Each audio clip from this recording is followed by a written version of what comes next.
Sure, let's continue with some additional concepts and tips. 1. Transfer learning. Transfer learning is a technique where pre-trained deep learning models are used as a starting point for a new task. By leveraging knowledge gained from a large dataset, you can fine-tune the model on a smaller, task-specific dataset, leading to faster training and improved performance. 2. Generative adversarial networks, GANs. GANs are a type of deep learning model consisting of two neural networks, the generator and the discriminator. The generator aims to create realistic data, while the discriminator's job is to distinguish between real and generated data. Training these networks creates a game-like scenario, where the generator improves at generating realistic data, and the discriminator gets better at telling real from fake. 3. Long short-term memory, LSTM. LSTMs are a type of RNN that are effective in capturing long-range dependencies in sequential data. They address the vanishing gradient problem, allowing the network to remember information over longer time intervals. 4. Hyperparameter tuning. Deep learning models have hyperparameters, e.g., learning rate, batch size, number of layers, that need to be set before training. Finding the best combination of hyperparameters can significantly impact the model's performance. Techniques like grid search and random search are commonly used to explore the hyperparameter space. 5. Data augmentation.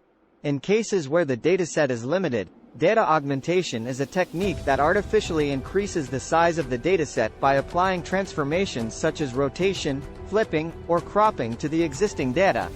This helps to prevent overfitting and improves the model's generalization. 6. GPU acceleration. Deep learning training can be computationally intensive, especially with large datasets and complex models. Graphics processing units, GPUs, are commonly used to accelerate the training process due to their parallel processing capabilities. 7. Loss functions. Choosing an appropriate loss function is crucial, as it quantifies the error between predicted and true values. Common loss functions include mean squared error, MSE, for regression tasks and cross-entropy loss for classification tasks. 8. Ethics and bias. Deep learning models can be susceptible to biases present in the data they are trained on. It's essential to be mindful of ethical considerations and potential biases, especially when the models are used to make decisions that can impact people's lives. 9.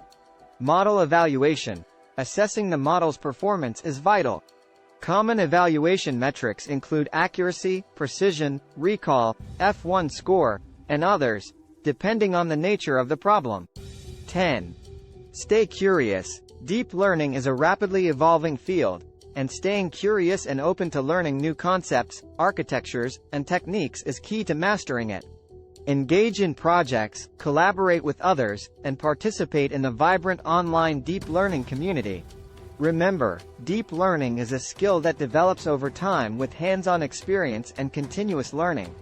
Don't be discouraged by initial challenges, as overcoming them will lead to a deeper understanding and better results.